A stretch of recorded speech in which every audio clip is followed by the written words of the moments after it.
And that is pretty much all I need you to do, Chieftain.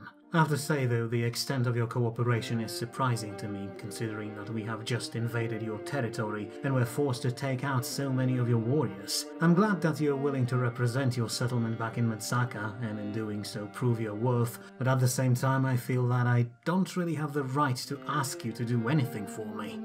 Then do not ask, Lord Governor. I will do this anyway, not only for your benefit, but also for that of my people. You may think yourself our conqueror, but in truth your treatment of young blood people has been nothing but forgiving and understanding, at least as far as Tigran society is concerned. If the elders from Kuzane attacked and conquered us, we would all end up dead, for we Teharans are not known for mercy towards those we have conquered.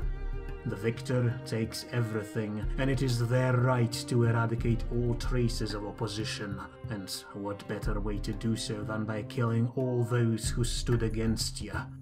The warriors who marched out to fight your army knew that, and they knew that they had no chance of surviving. They accepted their own deaths in the same moment they chose to raise their weapons against your superior force. That doesn't make me feel any better about taking them out though, but I'll keep that in mind. Still, I have to say I had no idea your society was so unforgiving. Should I be worried about potential betrayal in the very moment some stronger army will appear on the scene? Under most circumstances, yes. But you have shown kindness to us by taking my people under your wing, instead of handing them over to the elders from Kuzane, and we are going to recognize that. Some of us will no doubt claim that this is a sign of your weakness, but I have seen your army, and I have heard tales about that nation of yours, and you are anything but weak. You know how to wield mercy as a weapon, which is a skill very few of our people can master. You know how to use it to empower your own kin, even though at a glance it looks like you're soft. All of that means that, together with other young blood leaders, we have decided that you are a master worthy of serving, for by adding our own strength to yours, we can benefit as well, and we would not be surrendering to you if such a conclusion was not reached. So can I count on your loyalty then? For as long as you continue on your course, yes. My warriors, my hunters, and myself are at your service, but if you'll ever deviate from following the path towards even greater power, then I shall warn you and try to steer you back. Once. Very well, I suppose it's still a lot better deal than most, where people would just stab you in the back as soon as they can. In that case, I shall send a message to the council immediately and tell them to expect your arrival. It will be good to have some high-ranking official from your people to serve as your representative in Metzaca.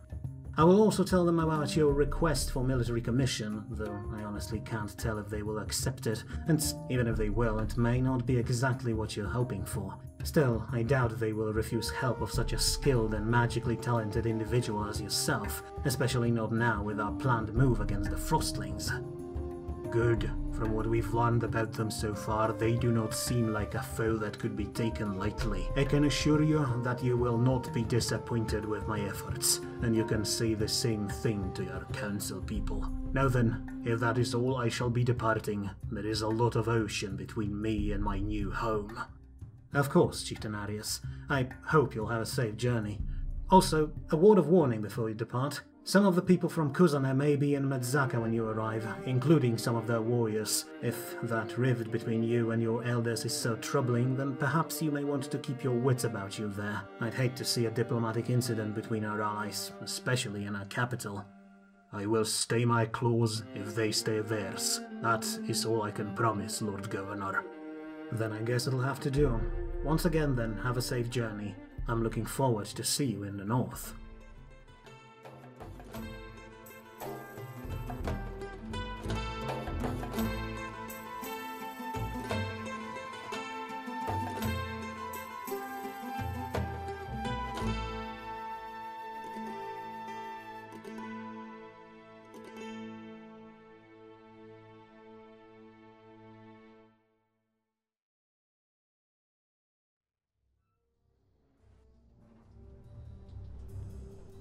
With discovery of Frostling enclave in the archipelago, the drums of war started to beat all around Metzaca, rallying citizens from entire colony to prepare for conflict against their worst historical enemies. And while a decade or two ago such call would have been answered en masse almost instantly, today, in this new modern age, war drums were merely a small sound in the background, overshadowed by constant clang of hammers, whirring of gears and humming of engines.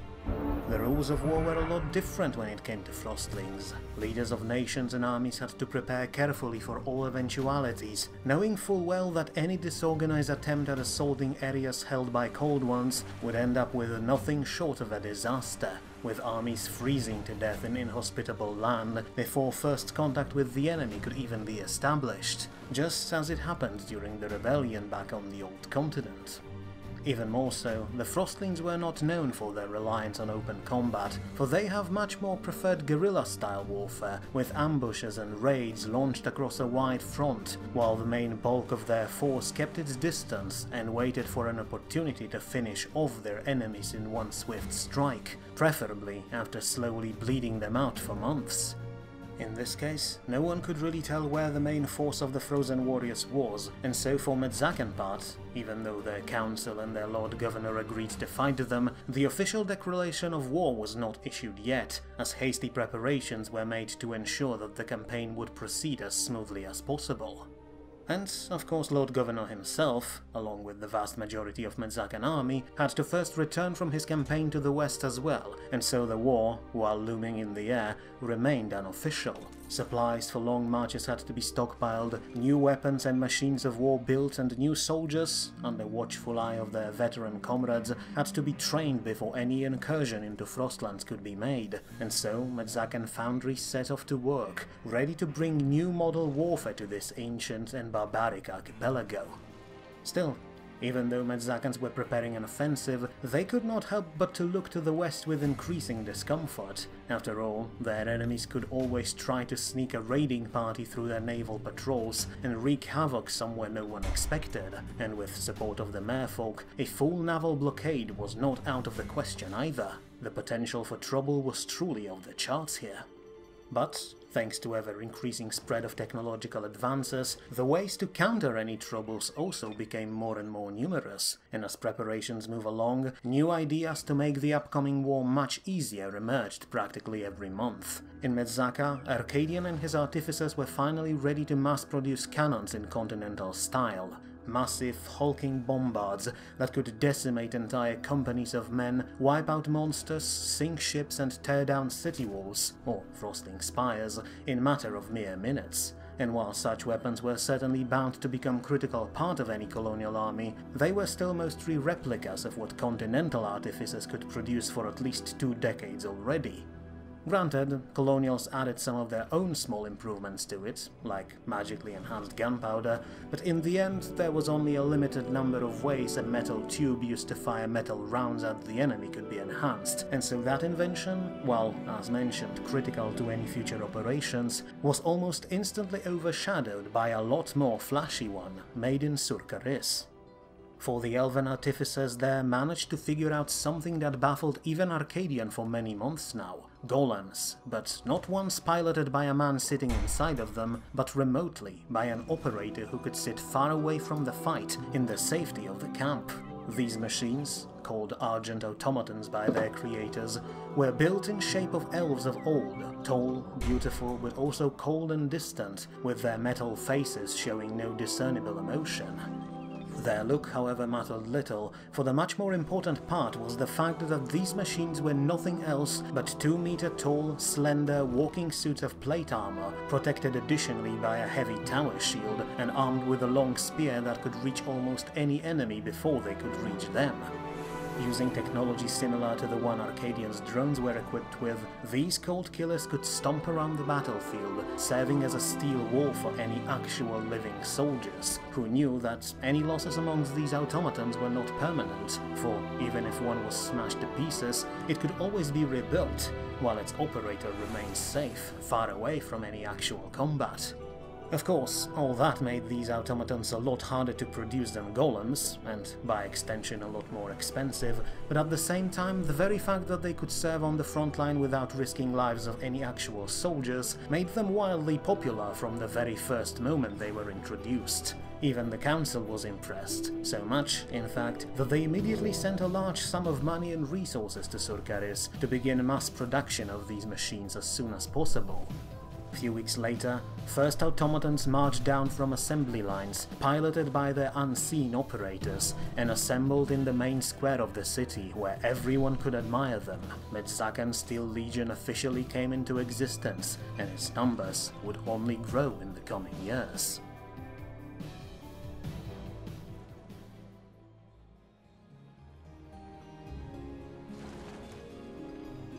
And yet, despite all these preparations and inventions, people of Metzaca looked to the west with ever-increasing unease. For their part, the Frostlings remained silent, but while such news would actually be welcomed when it came to other races, things were decidedly more different with Cold Ones. Sure, they showed no signs of aggression towards people of the colonies, but that surely must have meant that they were only biding their time and gathering their strength for a surprise assault, one that never came.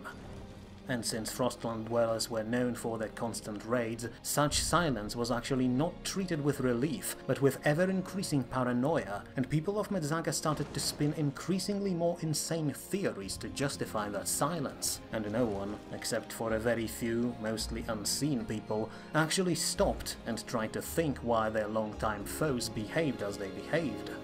Instead, every single report from the West was overblown to ridiculous extents by colonial population, which, while it caused no small amount of stress and panic amongst the people, also encouraged them to work that much harder to ensure that the army that would rid them of the frozen menace would win no matter what awaited it. But then another report came and made everyone, including top council members, question Frostling actions even more. For, as it happened, the nearby ice-covered islands were not inhabited just by icy warriors and their followers, but also by a large enclave of elves, who seeked freedom from increasingly militaristic and autocratic rule of Emerald High King. A few scout ships were immediately sent to investigate that rumor, and managed to very quickly confirm it, for the elves were happy to welcome Metzacan crews, and gladly shared with them all information they could. Apparently, the enclave was established around 2 decades ago as a simple fishing village, for fish were, for some reason, always plentiful in waters surrounding the Frostlands. Over the last few years or so, however, it witnessed a massive influx of continental population and grew so much that another, smaller town was established deeper inland, in deep, cold forests that could provide the main settlement with wood and provisions. But it was also there where, mere few months ago, the elves first encountered the Frostlings, although their meeting turned out to be a lot more outlandish than they expected. Instead of storming the town in mindless rage, a Frostling shaman rode up to the outskirts one day and, with a bright smile on her face, offered these elves terms of friendship and protection. The Frozen Ones would protect them from harm and help them truly harness the Frostlands, and in return, the population of the city would send some of its materials back to the main spire. Obviously, the vast majority of the elves disagreed and prepared for combat, for the shaman was accompanied by a large number of magical beasts, but such a thing never happened. Instead, she simply told the elves to leave, which was exactly what they did, although few hundred of them remained, perhaps curious of the whole situation, or simply to try and find a way to remove their new masters from inside, a plan that, so far, brought no results. Still, with the smaller settlement gone, the larger one suddenly found itself struggling to sustain its population, and so, as soon as contact was established, a message was sent to Metzacan Council, in which the elves asked for assistance, and that was exactly something that colonial leadership needed, something to convince the few who still called for peace. Now, with this request on the table, Metzacans would not just go to war for historical reasons, but for more pragmatic ones, and, even more so, they would do it not just for the sake of vengeance, but to improve relations with their new neighbors, and to save them from the frozen scourge. And, as Arius often said in his later years, it is always better to be described as a liberator than a conqueror. Roughly at the same time, Metzaca also had another visitor, one going by the name of Arius the Alert, a name that brought a lot of confusion to various chroniclers, historians and writers, considering its similarity to the name of Lord Governor himself. Still though, Chieftain Arius wasn't just an ordinary visitor. He was the highest-ranking military commander of the Youngbloods from Sidiu, recently conquered by colonial forces on behalf of Tigran elders from Kuzane. However, instead of allowing said elders to decide the fate of their rebellious kinsmen, Prince Arius went for another idea and simply annexed their settlement into Metzaca itself. It meant that the Youngbloods lost their precious freedom, something that, like most people, they valued quite a lot, but in return their lives were spared and they remained outside of the reach of their elders, who would surely punish them all with death for their revolution, which, in the end, could actually be called successful, since the Youngblood Tigrans were now free of their influence. A group of government officials, selected by the prince, was sent to Sidiu to establish Metzacan control, and in return a number of Tigran leaders moved to Metzaca as well, including their commander Arius, who wished to become a part of the army he heard so much about. And the one whose power he witnessed himself when his fellow militant rebels were wiped out at the outskirts of his town. Tigrans, after all, respect military strength even more than orcs do, and are often willing to sacrifice some of their ideas to be on the winning side. And, at this time at least, it looked like Metzaca was on the best course to become the top power of the archipelago. Unfortunately for Chieftain Arius, Tigran mentality also caused him no small amount of trouble, for the cat people are not exactly known to forget grudges all that easily. So when he arrived to the city of Metzaca, which already had a sizable Tigran quarter, he was welcomed with jeers, threats and outright violence on the day one. After all, these Tigrans were all from Kuzane, and to them Chieftain Arius was, as one of the revolutionary leaders, the worst kind of scum and traitor imaginable. This hatred was so prominent that before first day of Chieftain's presence in the city was done, he was already targeted by one assassination attempt, although fortunately it was foiled thanks to vigilance of the civic guards. Though one has to add, even if such support was not provided, Arius was more than capable of defending himself for, like Mr. Storm, he too was well trained in elemental magic and capable of unleashing devastating electric attacks. Paired with his Tigran flexibility and speed, it made him an extremely tough and versatile warrior, one that, additionally, was quite renowned amongst his people for his command skills, which he wanted to put to use in Metzacan service. However, 2 days and 3 assassination attempts later, the council realized that he could not stay in the city, not with his own kinsmen hunting him at every step. And so, Arius was sent northwest to Surcaris, where his commission truly wasn't what he expected it to be. For, in absence of the Lord Governor and his most trusted advisor, Chieftain Arius was to be in charge of the Still Legion itself. It was not command he expected, but it was undoubtedly prestigious one, but only time would tell if this warrior, mostly used to hit-and-run tactics, would prove himself to be right cat for the job. But as he left Metzaca, another message came from one of the drone scout teams sent to the south. A mysterious figure riding a Pegasus was spotted soaring across the sky, observing floating machines from a distance, clearly looking for a way to approach them undetected. Something that clearly warranted closer investigation.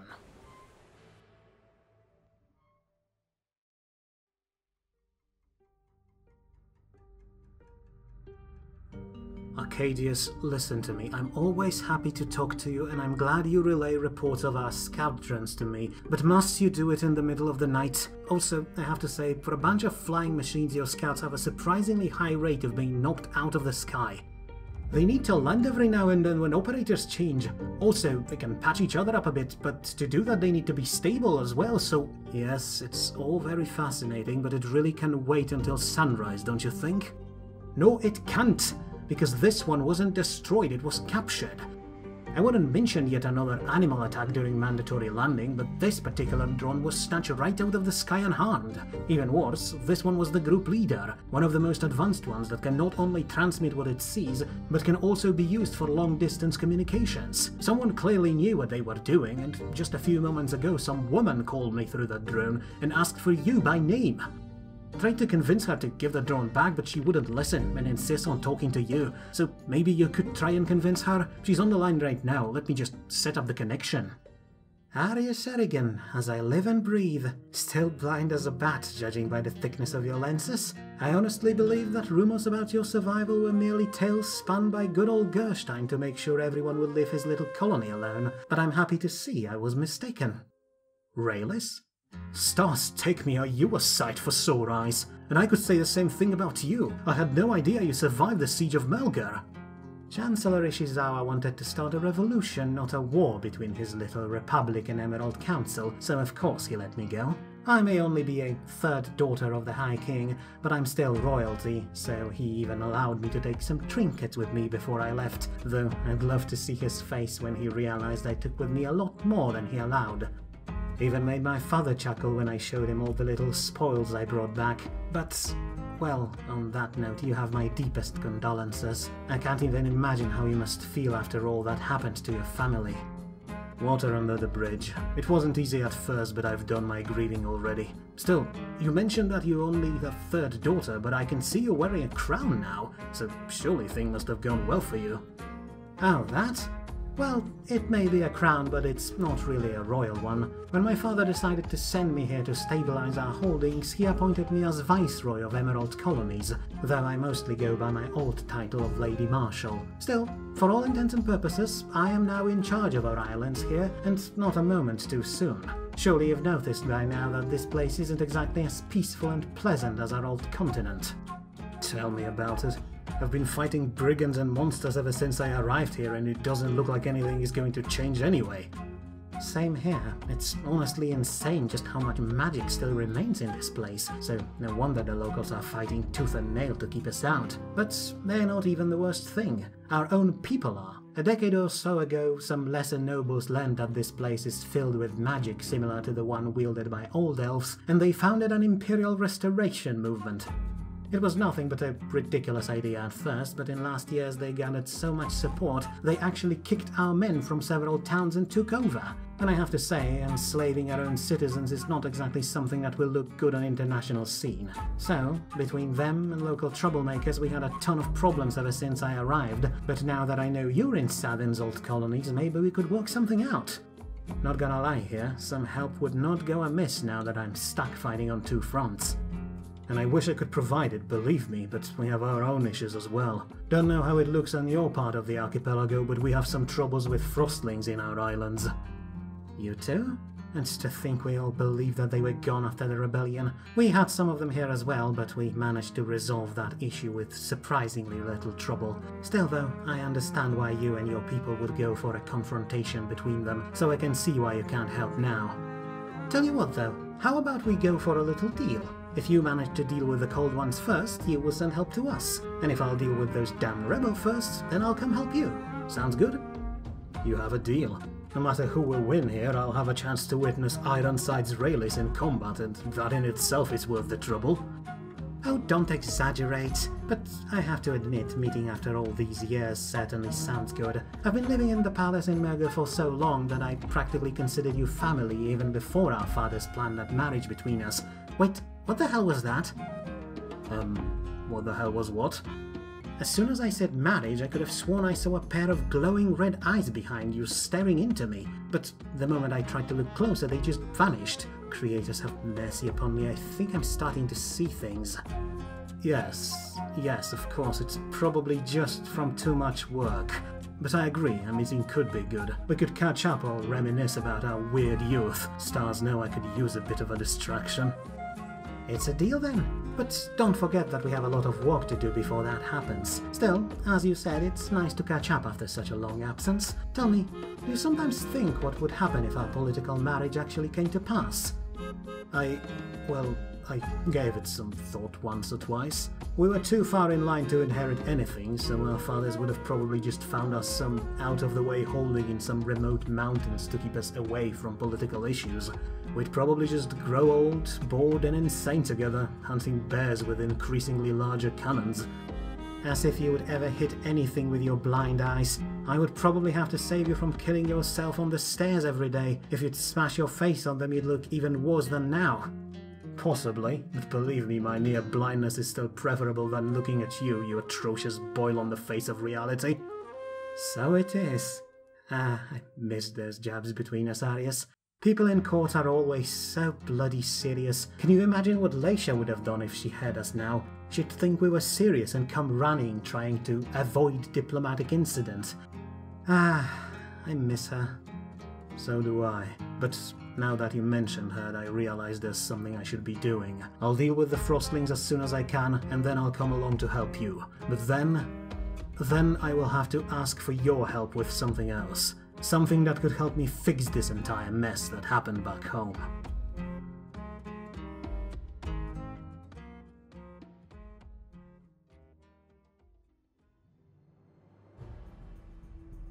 The chance conversation between Raylis Servinhart and Arius Erigen was recorded in annals of artificer history as first long-distance communication in which two national leaders conversed with each other over several hundred kilometers.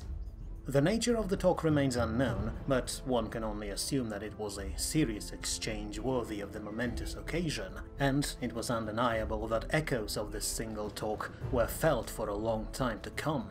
Not that any of the participants were aware of it at the time though, for they both found themselves in a rather peculiar situation. For Arius, his predicament was well known. Back home, he was just a fourth child of King Seron, which placed him far down in the line of potential succession. In the archipelago, he was technically Lord Governor of Metzacan colony, but at the same time his hands were often bound by the council. Raylis, on the other hand, was a third daughter of the Emerald High King, which, due to nuances of elven society, placed her in a position where she had no guarantees to ever rule over anything. Her father might have been the High King, but that meant nothing for her. After all, Emerald Council was not a single large kingdom, but a federation of 7 smaller ones. Every 50 years, monarchs of said kingdoms gathered together and elected from amongst each other one to act as High King or Queen, and no single individual could ever hold the title for more than 3 times in a row, although even high monarchs who survived 2 terms were very few and far between. When the council was first established, roughly 2 centuries after the Awakening, elves could still live up to 300 years thanks to their magical abilities. As magic waned though, alongside with the knowledge on how to use it, that lifespan shortened drastically, to the point that most modern elves were often outlived by humans who could live up to 150, while their former masters were lucky to ever reach 110.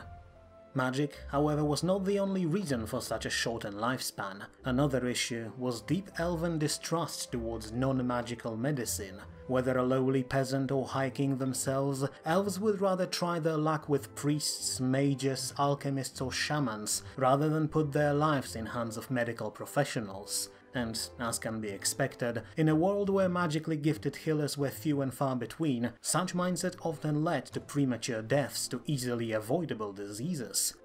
Still, it also made elves pioneers when it came to alchemical crafts, or just chemical ones, as they were called by other races.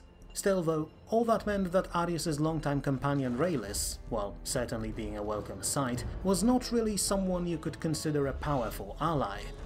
She was, without a doubt, a very skilled warrior, which earned her nickname Ironsides, and she had quite a lot of independence as military governor of Emerald colonies, but unlike Arius, she was forced to obey orders that came from the mainland. And with political situation back on the continent becoming more and more tense, as Emerald Council and Goblin Republics continued to posture against each other, many people, including Prince Arius himself, started to wonder whether or not friendship between Lord Governor and Elven Viceroy would actually mean anything in the long run. For now though, it was undeniable that Raylis' presence on Metzacan's southern border would surely be a stabilizing factor. Whether or not such a trend would hold, however, no one could really tell.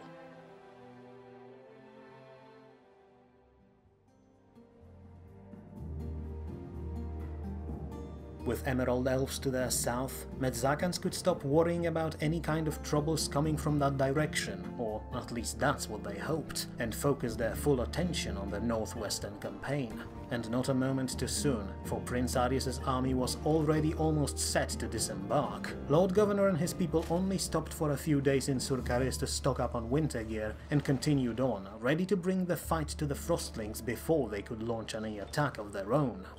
Unfortunately, while scout drones spotted almost no signs of enemy activity, the simple act of getting to war was not going to be an easy one, for the island itself was extremely inhospitable, and not just because of the Frostlands. Almost entirety of the area was a labyrinthine mess of jagged mountain peaks and tangled frozen forests that, even with support of drones, were almost impossible to navigate. What's worse, the few usable pathways were so limited that if colonial army wished to reach their destination without running out of supplies first, it was forced to split up and approach occupied Elven town from two sides. Obviously, such a proposition was not exactly well received by any of those who ever faced Frostlings before, for they were known for their deadly ambushes, but at the same time there really was no other option, and so Arius and Galadea took command of one half of the force and landed in a forested valley to the east, while Mr. Storm and his detachment brave a windy, open vale slightly to the west, hoping to link up before any troubles could find them. As they did so, however, good news reached them from the main island. Apparently, a new artillery brigade was already on its way to link up with the main force, supported additionally by a squadron of golems, some of which were piloted by old veterans who were crippled in previous battles and now, once again, had an opportunity to get back into combat. Even more so, they were not moving on their own, instead loaded onto a massive, floating airships that could transport them over forests, swamps, mountains and seas without any issue, although, even with such support, it would still take them several weeks to reach front lines, and so main colonial army would probably not see their allies before the first fight. But on the very same day, another message was relayed by Arcadian's observers, and this one took everyone completely by surprise. Apparently, some of the elves were spotted in the Frostling army, walking together with their occupiers. It was difficult to tell why would they ever do such a thing. Perhaps it was merely a ploy to distract their new overlords and stab them in the back in the right moment, but it was still so surprising that some people in the army started to wonder whether or not this war was a good idea. One could even hear some voices claiming that, perhaps, bringing swords and guns to Frozen Ones was a mistake, and that maybe colonials could simply try talking to them, to at least try and understand them. But such opinions were few and far between, and were quickly silenced by Arius's officers, and so the army continued on, united in their objective of wiping out their historical enemies.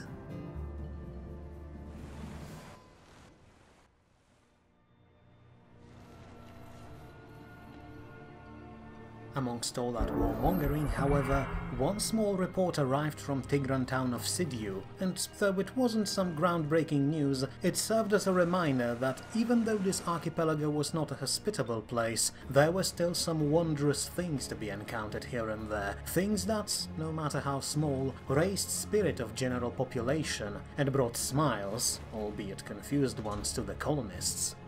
In this particular case, the report described a group of Tigran hunters departing from their town to bring back some food to their families and loved ones.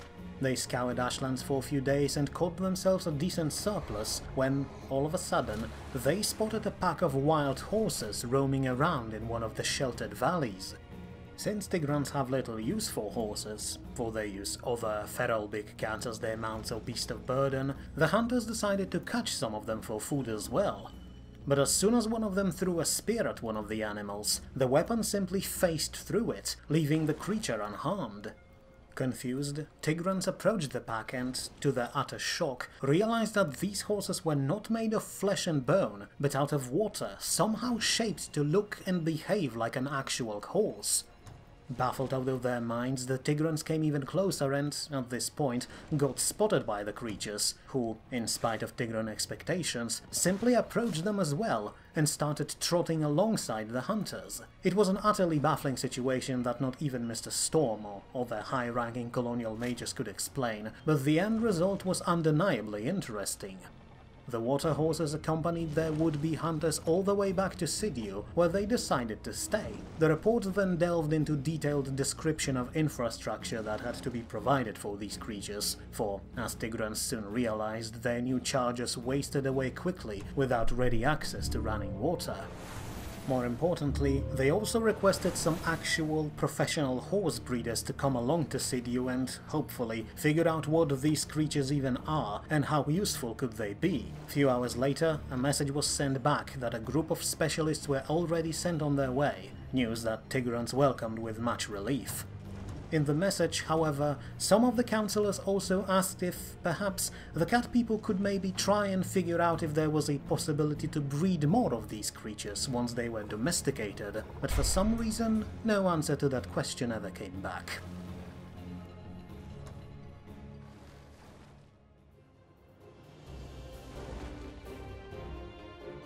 It wasn't the end of outlandish reports though, as, a few weeks later, another odd message reached Metzacan leadership, and it was no surprise that it took both councillors and Arius himself months to figure out how to respond to that one. The report began normally enough, and mentioned encountering another settlement, except for the fact that said settlement was not really a town or a city that one would expect. It was located in one of the islands to the south, in a steaming, humid jungle, so dense with vegetation that Arcadians' drones had to fly above it all the time, or risk getting lost in the endless maze of leaves and branches. And the settlement itself was not really separate from the jungle, but instead was a part of it. One of the operators, through some insane spot of good luck, noticed movement amongst the canopies and sent his drone to investigate, and what he found confused him so much that when he reported it to his superior, he was sent home for a few days to rest. But then, few other drones were sent to that area, and they all confirmed the same thing. Beneath the wide canopies of ancient trees close to the shore was a town, but not one built on the ground, but instead seemingly woven into the very jungle itself. Small huts made out of tree bark and leaves were connected with natural bridges of ropes and roots that weaved above the ground, and in those huts were not regular people, but creatures of the forest. Fairies, dryads, oreads, all of them and much, much more had their homes in that jungle town. And though at first they were not all that happy to see a bunch of mechanical drones flying around looking at them, which resulted in yet another several downed machines, after one capable of long-distance communications was brought along, the situation immediately became less tense, but at the same time a lot more complicated. Long story short, the forest dwellers looked as if they were fighting a war. Many of them were wounded, and those that were not spotted telltale signs of long-time malnourishment. These beings were no longer masters of their own woods, as it happened, and at the time they barely held on to their lives while another sinister force rampaged all across their island, which, if the forest dwellers were to be believed, was once full of their other enclaves, similar to the one Metzacans have just found. Now though, only one was left, and their foes were already looking for it, getting closer and closer with every day. The situation was so bad that few dryads who identified themselves as leaders of the settlement spared no time asking colonials for help, clearly unaware of the slightly turbulent history people of Metzaca had with their own kin back on their main island. Drone operators, however, could not make any decision themselves, and so promised the forest folk, who they described as very convincing, to deliver their plea to their leaders, and in the meantime take a look at that undead army that seemed to cause the masters of the woods so much trouble. And it truly was a sight to behold. Spotted mere few days later beyond the jungle, Arcadians' operators were completely confused by seeing well-organized formation of a marching army that methodically swept the area, no doubt in search for the last enclave of the treefolk. Upon closer examination, though, that army proved to be a lot more interesting than it appeared, for it was made solely out of long-dead soldiers armed in a style no one could really recognize. More so, they were not just mindless shamblers. These desiccated soldiers marched around with purpose and intelligence, evident in the fact that as soon as they spotted drones observing them, they sent a detachment of crossbowmen to shoot them down. But before they managed to do so, the machines spotted something else, something that made the whole situation a lot worse. giants. The army was led by a group of several dozen oversized undead humanoids between 4 and 5 meters tall that towered above their comrades and clearly acted as commanding officers. Armed with oversized weapons and protected by heavy armor, they looked like a lot of trouble, so no wonder the forest people had so many problems with them. Soon, an entire group of drones was destroyed, but before that happened, they gathered enough intel to clearly describe this army as a threat far, far deadlier than even those undead dragons.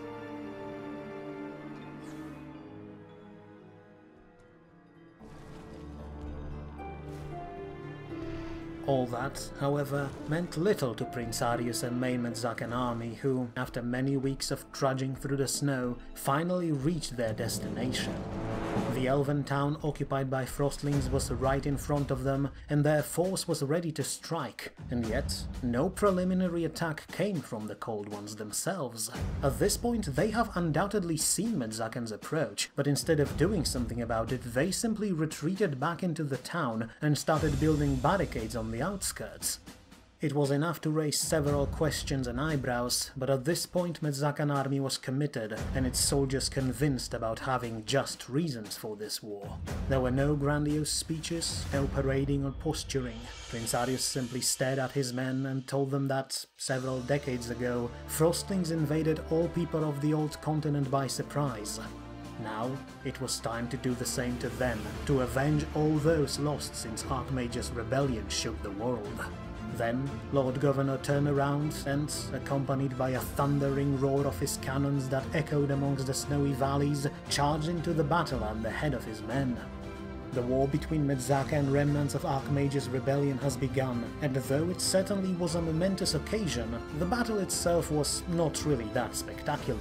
First and foremost, there were almost no Frostlings in this so-called Frostling army, which was instead mostly made out of various magical beings, like elementals or the so-called Northern Lights, odd spheres of light that constantly pulsed with magical energy, but were at the same time material enough to be shot down with a musket or pierced with a lance.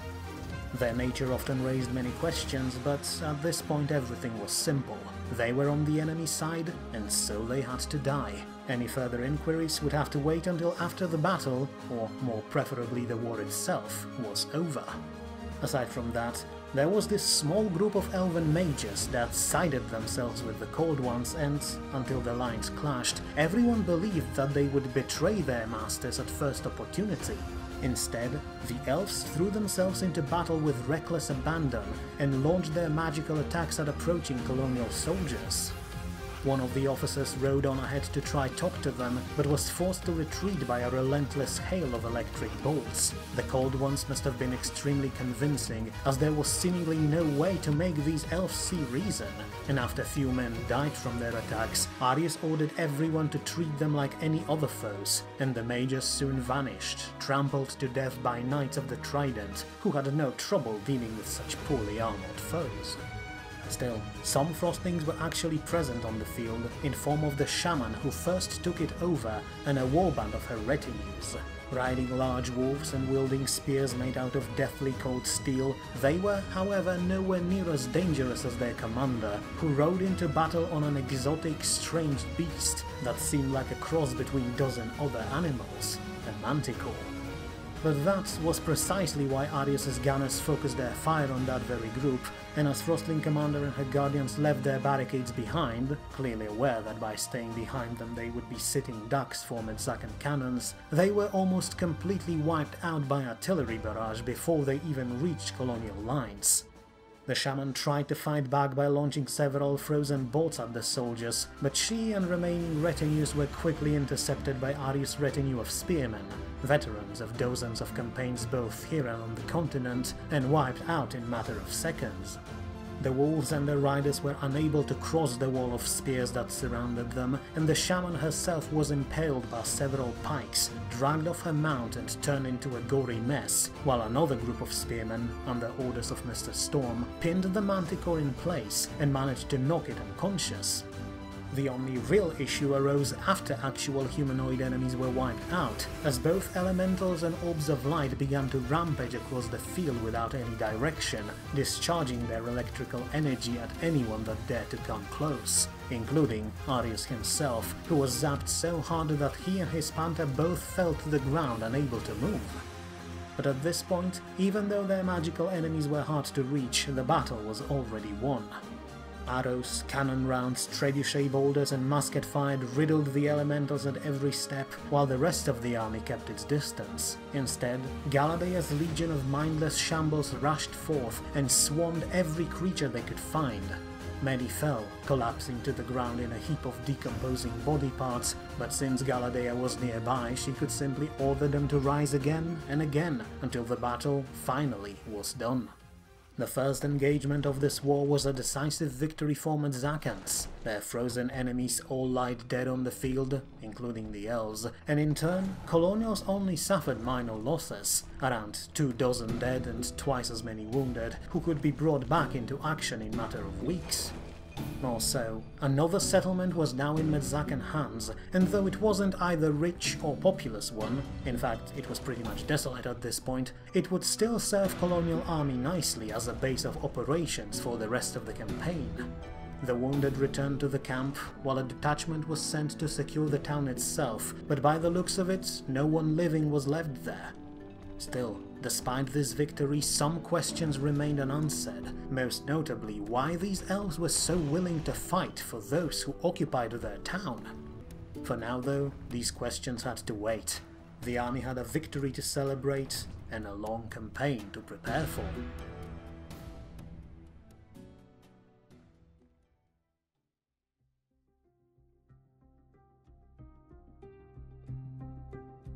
Stop fidgeting, damn you! I'm trying to patch you up here, but I can't do it if you'll keep twitching around.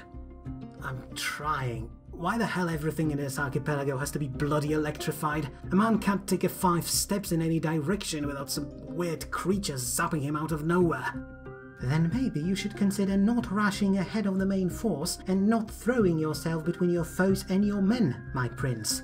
I know you're trying to keep them safe, but at that rate soon I'll have to pick you up after every fight with a duster.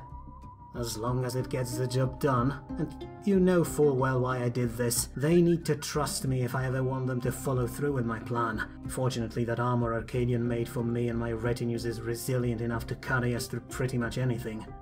Except for static shocks, as it would seem. Now try to lie down. Good. I did what I could here, but even through your lenses I can see your eyelids are still twitching, but that should stop in an hour or two. Just try to rest for now. No, don't get up! Ah, for star's sake, will you ever listen to my advice? I will, once all the work that needs doing is done. What work? The town is captured, the Frostlings are dead, and Mr. Storm and your officers have everything under control. You can't afford to let loose for a little while. The only acceptable distraction right now is walking out and observing Mr. Storm running around on his new manticore like an overexcited little girl who just got her first pony. I swear I never saw him laughing like that, not to mention that he was able to tame that beast practically within an hour. Says a woman who rode into battle on a horse and came back on a bloodthirsty flesh-eating spider. She's pretty, isn't she? I think I'm going to call her Minerva. Just keep her away from the horses until they get used to the smell. And as for Mr. Storm, yes, he certainly does have a talent for taming magical beasts, doesn't he? First those elementals, then that cockatrice he just stared into submission, and now this. He tried to teach me that skill some time ago, but it didn't work. Or at least not as he intended. I'm more capable of dealing with regular animals, as you have no doubt seen. Maybe it has something to do with my complete lack of magical aptitude. Could be. I have to say, you really are an odd cause on that front. Most people tend to have at least some aptitude for minor magic if they train hard enough, but with you it's like trying to teach a fish how to ride a horse. It's just hopeless. Thanks for the voice of confidence, but that is precisely why I carry this pistol around, and why I have a small caliber cannon tied to my panther. But don't try to distract me here. As I said, I still have some work to do, and even though it's not related to our fight against Frostlings, it's still important. I've been receiving tons of reports from the south, especially after our scouts made contact with forest dwellers. I still have to look through most recent ones and figure out how to best approach this situation. I have to say, I have not expected them to be so friendly and so willing to accept our leadership. From the way they were described in historical texts, I really expected them to be fiercely independent and ready to throw themselves at us just to prevent us from ever finding their home.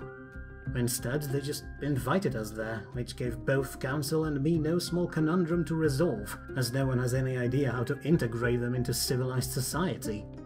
Just invite some of them in, tell them your laws and let them do whatever they want? From what I've heard about them, they should have no issue finding something to do in Metzaca or anywhere else. I'm sure entertainment industry would love to bring some of them on board, and so would the army. Get a couple of nymphs into every company and morale of your boys and girls is bound to skyrocket. I know their presence would do wonders for my fighting spirit. I'll keep that in mind. Also, I have a feeling their support would be beneficial for our plan, which is why I have to look through these reports, especially since there is a problem on their island. Something about yet another undead horde. Even more dragons? Should I start gathering resources for another mass reanimation? Wouldn't hurt. And no, those things that keep harassing them are not either spectres nor dragons. Apparently, it's some army of well-armed ghouls, including a decent number of some oversized ones. Why are you looking at me like that? Oversized ghouls? Do you have any description of them? Yes, Arcadian's operators managed to draw some pictures before their drones were taken out. They should be on the desk there. Where? Let me see them. Right, let me just... Arius, are you that forgetful or that stupid? Don't these drawings remind you of something? Of some other similarly crude ones? The ones from that abandoned city? Not really. The weapons and armor look a bit familiar, true, but the ones painted on these walls were just regular people. These ones look like a bunch of skeletons with some bits and pieces of flesh still on them. And how do you think you would look after centuries upon centuries of constant resurrections? Tell me, do these reports describe them as intelligent? They do. As I said, they seem to be ghouls, not just some mindless shamblers. Then it's them. It must be them. These are the warriors from that pillared city, I'm sure of it. No idea how they got those big ones into their ranks, but centuries have passed since that lost city was captured, so things must have changed since then. But I have no doubts that these are the same people. We have to go there right away. We can't allow them to escape. I don't think they will. According to the forest dwellers, these undead came to their island over a decade ago, and they've been rampaging ever since. Doesn't look like they're about to move out either. Good, but we should still not waste any time. They may be our only lead to that city. You should hand over command of this front to Mr. Storm and go south with me at once. Galadea, listen to me. I know this is important to you, even though I'm not really sure why. It's also important to me, but I can't just run away on a whim, not to mention that we need an army to deal with these ghouls. And I will not split the one we have here, not while the Frostlings can appear at any moment. We'll deal with them here, and then we'll go south, but no sooner. But by then they may be gone. I should just go myself. I'm sure I can handle it. No, you can't. I trust Arcadian's operators, and if they say that this undead horde is the toughest army we've seen on these islands, then I believe them. So I won't just let you go there on your own and commit suicide, but at the same time I can't just leave all my duties here. Remember, if we want all of this to work, then we can't just flail around. We have to stick to the plan. Even if that means letting your sister and the rest of your family rot for a few more years? Sorry, I shouldn't have said that. No, you shouldn't. It's alright though. And the answer to your question is yes. I told you already that I want to bring them back and to help you find that city in the process. But I will not do it by marching on corpses of my own people, which is why we're going to stick to the plan, though we may as well speed some things along.